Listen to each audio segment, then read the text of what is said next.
सचिन रमेश तेंदुलकर का जन्म 24 अप्रैल 1973 को हुआ था। उनका जन्म मुंबई, इंडिया में हुआ था। उनके माता पिता रमेश और रजनी तेंदुलकर ने उनका नाम प्रसिद्ध संगीत निर्देशक सचिन देव बर्मन के नाम पर रखा। रमेश तेंदुलकर एक मराठी कवि और उपन्यासकार थे। रजनी तेंदुलकर इंश्योरेंस सेक्टर में काम करती थी। सचिन 4 भाई बहनों में सबसे छोटे थे। उनके 2 बड़े भाई नितिन और अजीत और एक बड़ी बहन सविता थी। सचिन का परिवार साधारण और बहुत क्लोज निट था। वे मुंबई के एक उपनगर बांद्रा में रहते थे। हालांकि वे अमीर नहीं थे, लेकिन तेंदुलकर परिवार ने अपने बच्चों के लिए प्यार और सपोर्ट वाला माहौल दिया। उन्हें क्या पता था कि उनका सबसे छोटा बेटा इतिहास के सबसे सेलिब्रेटेड स्पोर्ट्समैन में से एक बनेगा। तो चलिए शुरू करते हैं केस स्टडी आईक्यू के साथ सचिन की यह आत्मकथा। छोटी उम्र से ही सचिन ने क्रिकेट के लिए एक नेचुरल एफिनिटी दिखाई। वह घंटों टेलीविजन पर खेल देखते और अपनी बिल्डिंग के छोटे से कंपाउंड में अपने हीरोज को कॉपी करते। उनके बड़े भाई अजीत ने उनकी प्रतिभा और जुनून को पहचाना। अजीत खुद भी एक बडिंग क्रिकेटर थे। वह सचिन के पहले कोच और मेंटर बने। उन्हें कॉन्स्टेंटली इंकरेज करते और उनके स्किल्स को निखारते रहे। एक गर्मियों में अजीत सचिन को शिवाजी पार्क के एक respected cricket coach Ramakant Achrekar से मिलने ले गए। आचरेकर अपने स्ट्रिक्ट ट्रेनिंग मेथड्स और टैलेंट को पहचानने की क्षमता के लिए जाने जाते थे। सचिन की नेचुरल एबिलिटी से प्रभावित होकर आचरेकर ने उन्हें अपने विंग में ले लिया। इसने एक गुरु शिष्य रिश्ते की शुरुआत की, जिसने सचिन की डेस्टिनी को शेप दिया। आचरेकर के मार्गदर्शन में सचिन ब्लॉसम्ड। वह घंटों ट्रेनिंग करते, उनका डेडिकेशन अटूट था। आचरेकर अक्सर स्टंप्स के ऊपर 1 रुपये का सिक्का रखते थे। उन्होंने सचिन से वादा किया था कि सिक्का उसी का होगा जो प्रैक्टिस सेशन के दौरान उन्हें डिसमिस करेगा। सचिन रिवॉर्ड और इंप्रूव करने की इच्छा से प्रेरित होकर अटूट फोकस के साथ बल्लेबाजी करते थे। वह शायद ही कभी डिसमिस होते और उन्होंने सिक्कों का एक बड़ा कलेक्शन इकट्ठा कर लिया, जो उनकी कड़ी मेहनत और प्रतिभा का प्रमाण था। सचिन की एक्सेप्शनल टैलेंट को पहचानते हुए आचरेकर ने उन्हें शारदाश्रम विद्या मंदिर हाई स्कूल में एनरोल कराने का फैसला किया। इस स्कूल की क्रिकेट की एक मजबूत ट्रेडिशन थी। यहां सचिन एक्सेल करते रहे। उन्होंने अपने स्कूलमेट और फ्यूचर टीममेट विनोद कांबली के साथ एक फॉर्मिडेबल पार्टनरशिप बनाई। साथ में उन्होंने स्कूल क्रिकेट पर राज किया, ऐसे रिकॉर्ड्स बनाए जो आने वाले वर्षों तक कायम रहे। स्कूल और डोमेस्टिक क्रिकेट में सचिन के एक्सेप्शनल परफॉर्मेंसेस पर किसी का ध्यान नहीं गया। 16 साल की छोटी सी उम्र में उन्हें इंडिया को रिप्रेजेंट करने के लिए चुन लिया गया। उन्होंने 1989 में पाकिस्तान के खिलाफ अपना इंटरनेशनल डेब्यू किया। वसीम अकरम और वकार यूनिस जैसे दिग्गजों का सामना करते हुए सचिन ने रिमार्केबल कंपोजर और स्किल दिखाई। उन्होंने ग्रिटी परफॉर्मेंसेस की एक सीरीज के साथ वर्ल्ड स्टेज पर अपनी अराइवल की घोषणा की। हालांकि उनके इंटरनेशनल करियर के शुरुआती साल चुनौतियों के बिना नहीं थे। उम्मीदें बहुत अधिक थीं और सचिन को अपनी शुरुआत को बड़े स्कोर में नहीं बदलने के लिए आलोचनाओं का सामना करना पड़ा। उन्होंने अपनी गेम पर टायरलेसली काम किया, अपनी योग्यता साबित करने के लिए दृढ़ संकल्पित थे। Section 5, A legacy etched in records। Sachin की कड़ी मेहनत और डेडिकेशन का जल्द ही फल मिला। उन्होंने क्रिकेट की दुनिया में अभूतपूर्व सफलता हासिल की। टेस्ट और वनडे इंटरनेशनल क्रिकेट दोनों में सबसे ज्यादा रन बनाने वाले बल्लेबाज बने। वह 100 अंतरराष्ट्रीय शतक बनाने वाले पहले बल्लेबाज थे। उन्होंने कई अन्य रिकॉर्ड्स बनाए जो ऑल टाइम के महानतम क्रिकेटरों में से एक के रूप में अपनी जगह पक्की करते हैं। उनका बैटिंग स्टाइल देखने लायक था।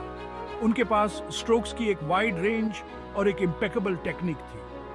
वह अपने अग्रेसिव स्ट्रोक प्ले से बेस्ट बॉलिंग अटैक्स को ध्वस्त कर सकते थे। जब सिचुएशन की मांग होती थी तो वह धैर्य और लचीलापन के साथ बल्लेबाजी भी कर सकते थे। दबाव में प्रदर्शन करने और एक राष्ट्र की उम्मीदों को अपने कंधों पर ढोने की उनकी क्षमता ने उन्हें लाखों लोगों का प्यार दिलाया।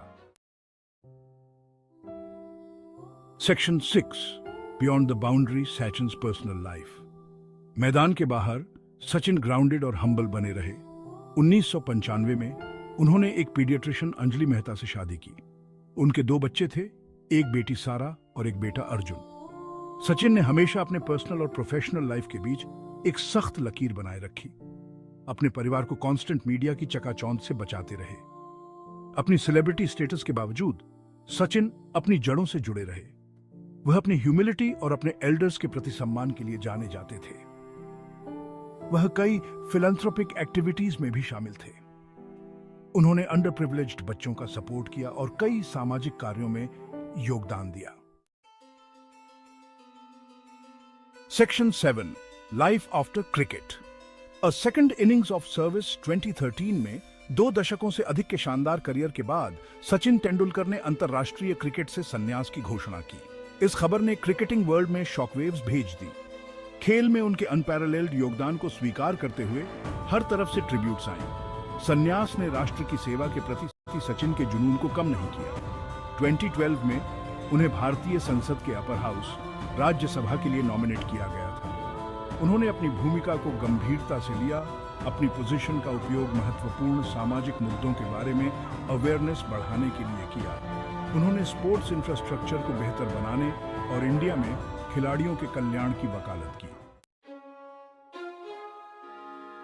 Section 8 A Life Celebrated Awards, Books and Films अपने करियर के दौरान और उसके बाद सचिन तेंदुलकर को प्रशंसा और सम्मानों से नवाजा गया है।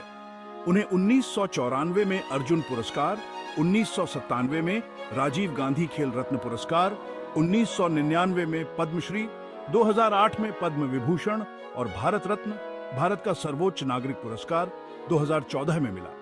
उन्हें भारतीय वायुसेना द्वारा ग्रुप कैप्टन की मानद रैंक से भी सम्मानित किया गया था।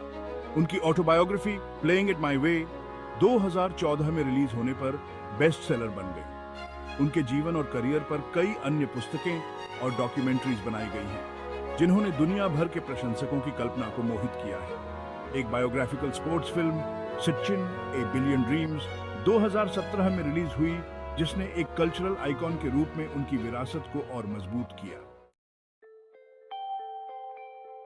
Section 9 serving the nation Sachin in parliament Rajya Sabha में सचिन का कार्यकाल सामाजिक कारणों के प्रति उनकी प्रतिबद्धता द्वारा चिह्नित किया गया था।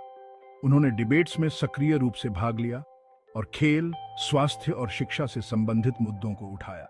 उन्होंने एक ग्रामीण विकास कार्यक्रम सांसद आदर्श ग्राम योजना के तहत 2 गांवों को गोद लिया। उन्होंने ग्रामीणों के जीवन स्तर को सुधारने की दिशा में काम किया। उन्होंने स्वच्छ पानी, स्वच्छता और शिक्षा की सुविधाएं प्रदान करने पर केंद्रित किया।